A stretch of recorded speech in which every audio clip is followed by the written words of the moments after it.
Most women are taught to measure their worth by the way they are wanted. Wanted as wives, wanted as lovers, wanted as mothers, wanted as caretakers.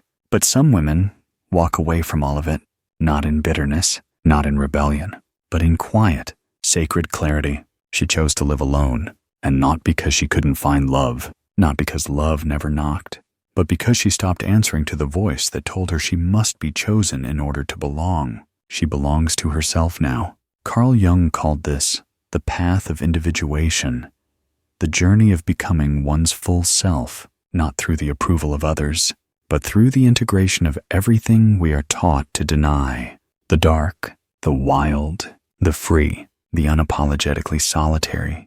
This woman no longer fears her solitude. She wears it like silk. While others chase validation in the form of hands to hold or names to be called, she walks softly with the wind, rooted in a truth she did not borrow from anyone. She understands that loneliness is not the absence of love, but the absence of self, and she has found herself in the quiet. In her room, there are no witnesses, no applause, no one to explain her choices to, and yet she feels more alive than she ever did in a crowded room full of people who misunderstood her soul. She doesn't perform anymore. There was a time, yes, when she smiled too wide to be liked, laughed too loudly to be included, loved too deeply to be abandoned. But that woman is gone now, shed like old skin, buried under the bones of her former compliance. Now, she sits in the sun without asking who's watching. She makes tea for one, with the same grace she once reserved for someone else's approval. The world will ask, why is she alone? They won't understand that her aloneness is not a gap to be filled, but a space she fiercely protects, a sanctuary built from every moment she was overlooked, interrupted, used, or misunderstood. She has lived through enough performances to know the price of applause. She has seen how easily love turns into need, how affection can twist into obligation, how being wanted is not the same as being seen. So now, she no longer entertains the illusion that partnership equals completion.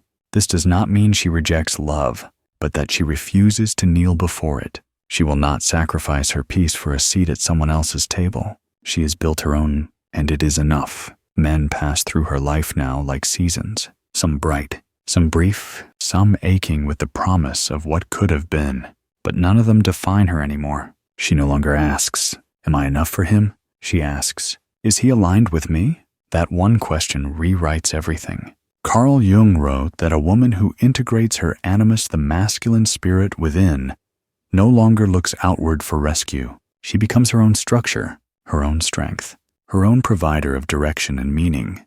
This is her now. She fixes what needs fixing. She holds herself when no one calls. She carries her stories not as burdens, but as relics. She does not need her wounds to be witnessed in order for them to be valid. She does not need a man to prove that she is lovable, because she is love in its rawest, quietest, most undemanding form.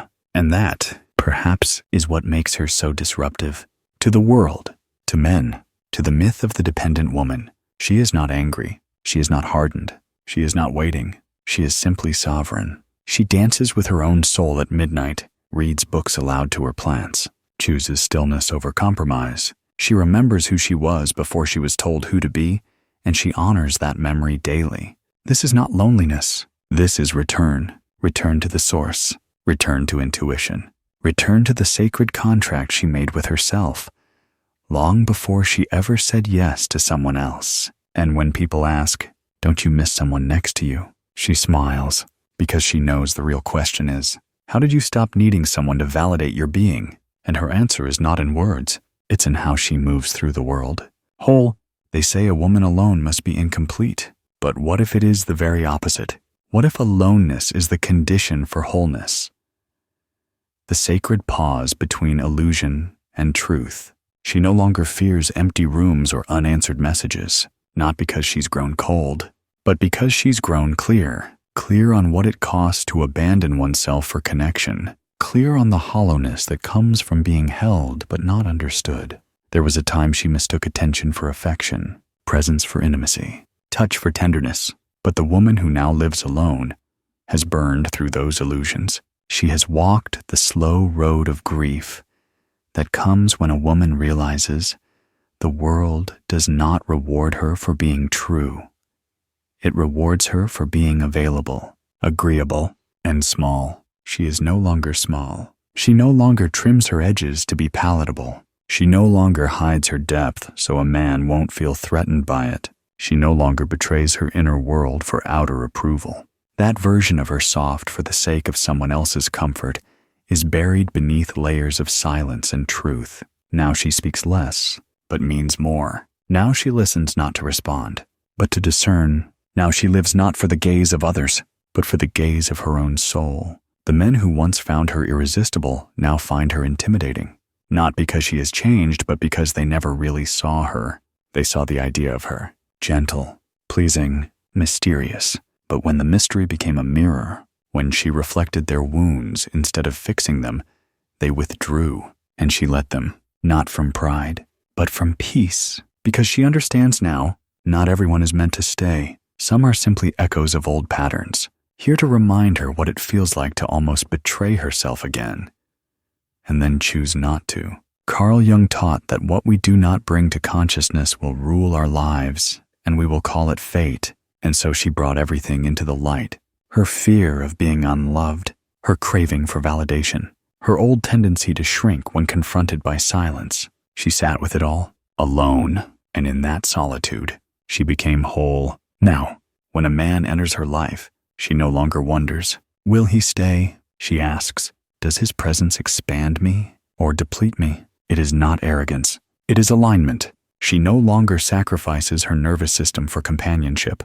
She no longer romanticizes chaos. She no longer confuses longing with love. She wants peace that does not require apology, presence that does not come with performance, partnership that does not dissolve her edges. And if it does not exist, she is not afraid to walk alone. She doesn't need a partner. She wants resonance. She doesn't crave rescue.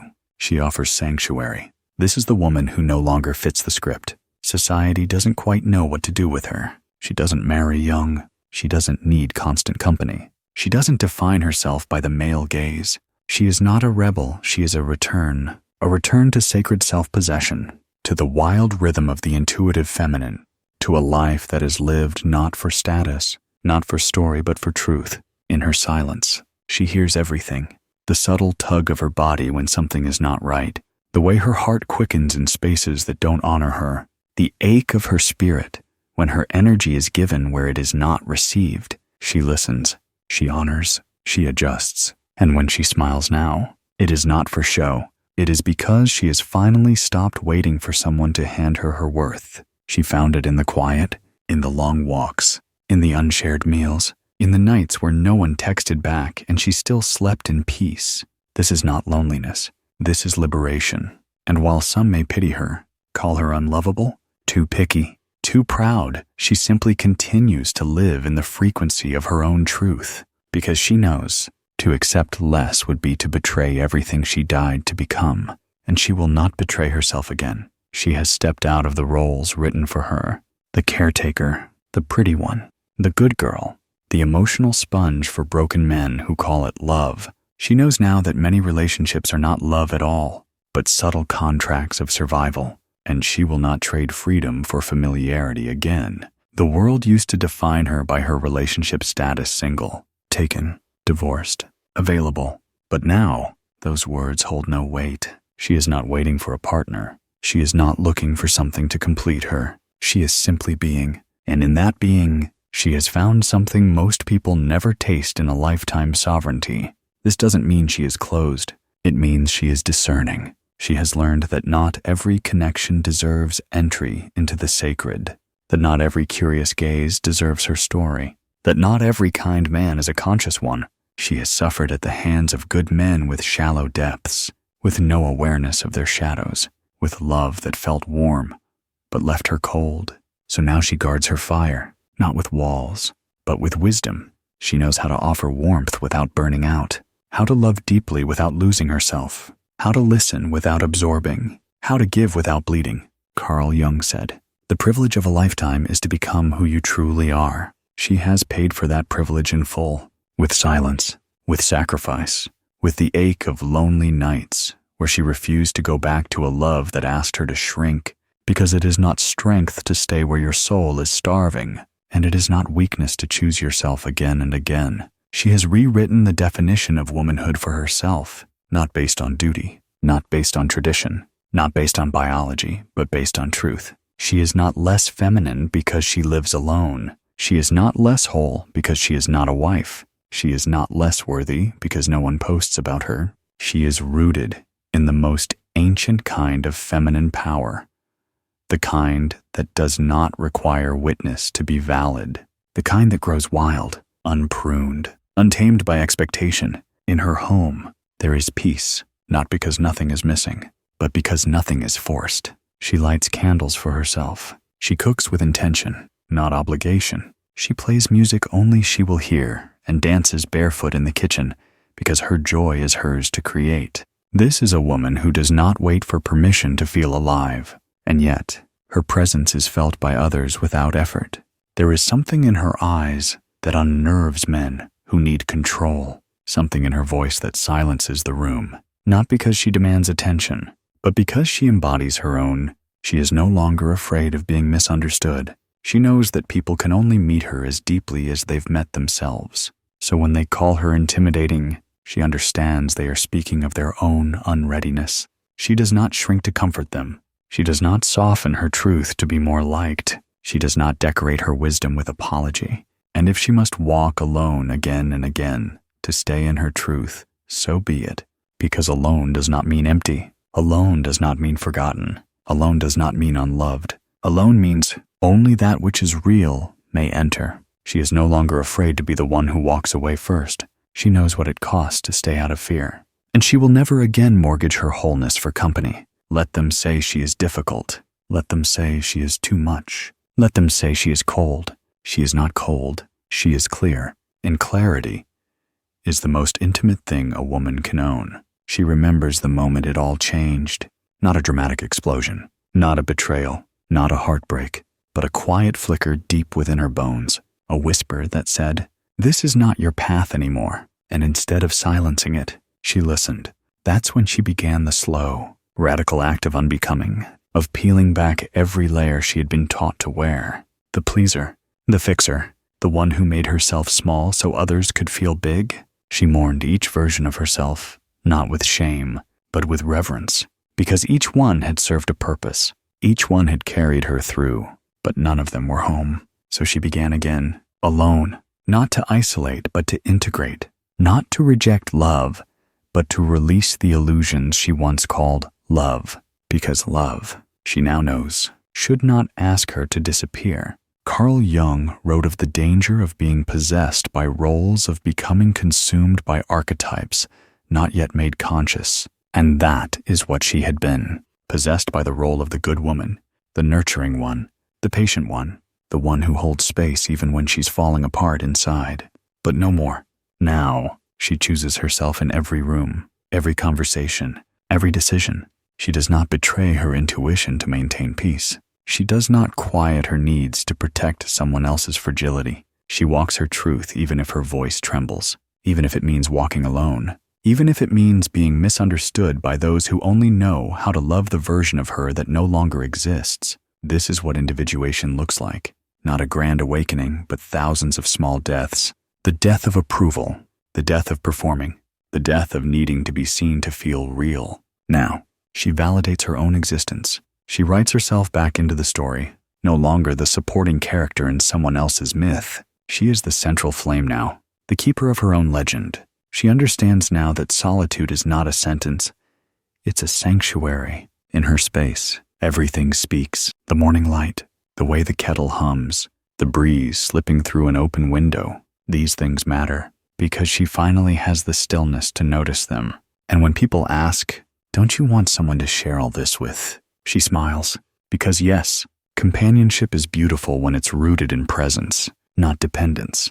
But she will never again invite someone into her life just to fill silence, because she no longer fears silence. She belongs to it. Now, a man must bring more than attention. He must bring presence, depth, a nervous system regulated by truth, not triggered by her power. She will not shrink to soothe a man afraid of his own shadow. She has done enough shrinking for a lifetime. And if no one comes, if no hand reaches back, when she extends hers, she will not crumble. She will open both arms to herself, hold her own face in the mirror, say, I see you, I honor you, I'm proud of you. Because that is what she has become, the one who never leaves, the one who never turns away, the one who no longer trades pieces of herself for scraps of affection. This is the rebirth Jung spoke of, not dramatic, but grounded, not loud, but permanent. She is not who she once was. She will never be again. And the most beautiful part, she doesn't want to be. She has walked the long path through the wilderness of herself and emerged, not with a crown, but with clarity, no longer seduced by fantasy, no longer clinging to half-loved versions of love, no longer bending to be understood in places that only wanted her to stay quiet. Now, she moves through life like a woman who has come home to herself. There is no urgency in her stride, no hunger in her eyes. She is not searching. She is remembering what it means to live in harmony with her own rhythm, to rise when she's called, to rest when she's weary, to retreat without guilt. She owes no explanation for her solitude. It is not a cry for help. It is a declaration of alignment. Carl Jung would say she has integrated her shadow. She no longer runs from her darkness. She sits with it, studies it, loves it even, because in those shadows lived the parts of her she once believed made her unlovable. The grief, the rage, the desire for more, the refusal to settle. Now she wears them like a second skin, not as shame, but as wholeness. She is no longer fragmented. She knows her triggers. She knows her boundaries. She knows her softness is a gift, not a weakness, and she protects it, like the sacred flame it is. So if a man arrives, he must bring more than words. He must bring awareness. If he enters, he must do so barefoot, with reverence, not because she demands it, but because he knows she is not a place to conquer, but a place to honor. She is not hard to love. She is hard to fool. And there is a difference. She will give everything once, with sincerity, with grace, with her whole soul. But if the energy is not matched, she does not argue. She does not chase. She simply closes the door with love and never opens it again, not out of vengeance, but out of respect for her own growth. This is what it means to be a woman who no longer seeks to be chosen. She is already chosen by herself, and in that choice lies a freedom few dare to claim. She no longer looks outside to feel beautiful. She no longer waits to be seen. She no longer needs to be completed, because she is not a half. She is a whole world, a pulse of earth and fire, a quiet storm that nourishes everything it touches when it is safe to pour. Now, her life is not shaped by who wants her, but by what serves her alignment. And if that means living alone, growing gardens instead of people, making music no one hears, sleeping starfish in a bed made for two, so be it. Because in that solitude, she is so full of her own essence, full of her own peace, full of the knowing that what once felt like emptiness was simply space waiting to be filled by her. She walks into each day without needing to be needed, without performing strength, without apologizing for the way her light terrifies those still trapped in survival. She walks in truth, and the world, though it may not always understand her, feels her. Because a woman like this leaves a trace, not on people, but on the very air she passes through. She becomes the story others tell when they speak of the one who got away, not because she ran, but because she refused to stay where she had to disappear to be loved.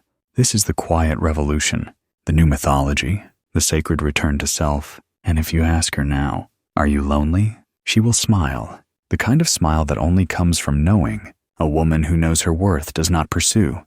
She chooses,